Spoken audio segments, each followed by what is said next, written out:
Hey ladies and gentlemen, I'm just getting ready to talk with you as you prepare for your writing SOLs. Some of the things that I need to go over with you to remind you of some key factors. One of the most important things since you're working on the Macs is to make sure that you turn off your screensavers, disable them, turn them off.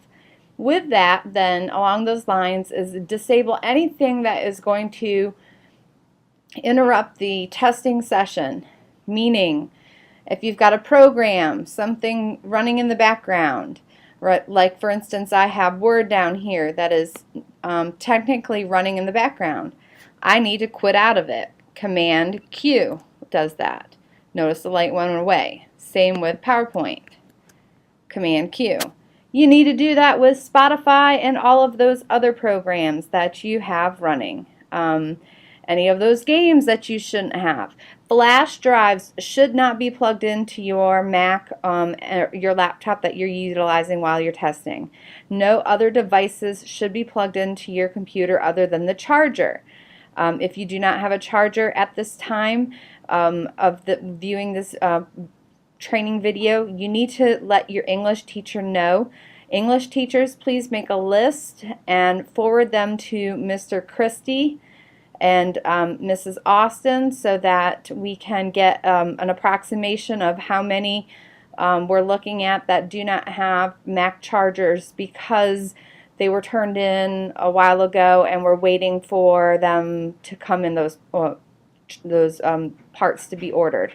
So students, at this point, you've closed out of all of those programs that are running in the background. You've made sure that your battery is charged fully, and you've turned off the screensaver.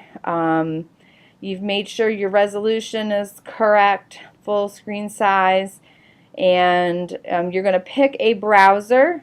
And that's going to be the second part of this little video, this training video that I'm going to go through with you. As always, since you have two browsers, you have Firefox and Safari. I tend to go with Firefox just because I seem to have more success with that, with the Java. But the rule of thumb is always, if it works in one, if it doesn't work in one, then try it in the other. So if it doesn't seem to work in one, copy and paste the URL into the other. So I'm going to pause here for a moment, and I'm going to have you try something else in just a second or two. Alright, what I'd like you to do up here in the address bar is to type in http://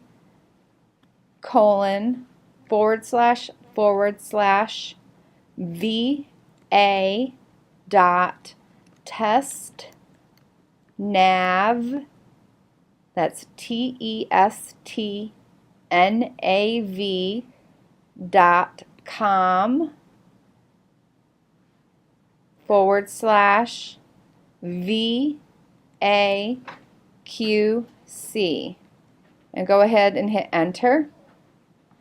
And this is a test to see as to whether or not your computer is going to be able to launch and run Java.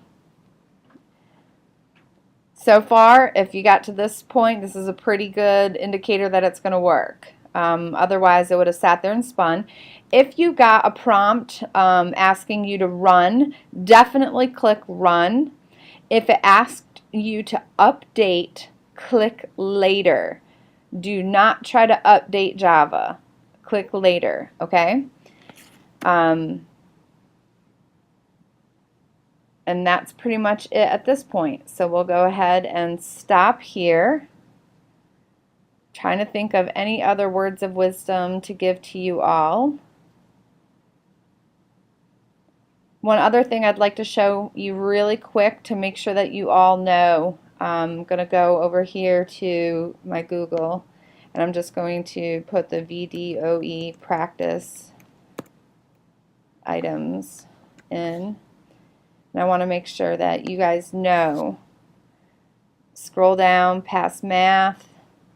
You have your English. please note that you have right here is the practice items for the multiple choice component of it. But then also, which there's a very important tool, is this second part. It's this right here. It's this end of course practice tool. Click on this right here.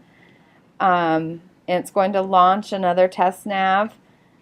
And what it does is open up and it simulates exactly what you need to know for the writing component of the short essay aspect of it. So go ahead, put in just any old name. I'll put in mine.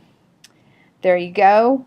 You need to know the certain things, and your teachers should be going over this with you, but it gives you the chance to go ahead and test out all of the tools. Click next. Here, you need to know that you have to turn on spell check. If there's one of the most important things that I can tell you, turn on spell check. Also, type all the stuff you need to know, but notice you only get 52 lines, and you have an indicator over here that shows you of just how much it's filling up. Okay, you have a cut and copy, all of that. English teachers help me out what I am leaving out. Just trying to quickly go over some of the important things that of the tools that the students should be utilizing. Then we'll submit and exit the test. Remember, raise your hand, have the test proctor examiner come over before you submit on test day. I know you all will do an absolutely wonderful job, and we are done.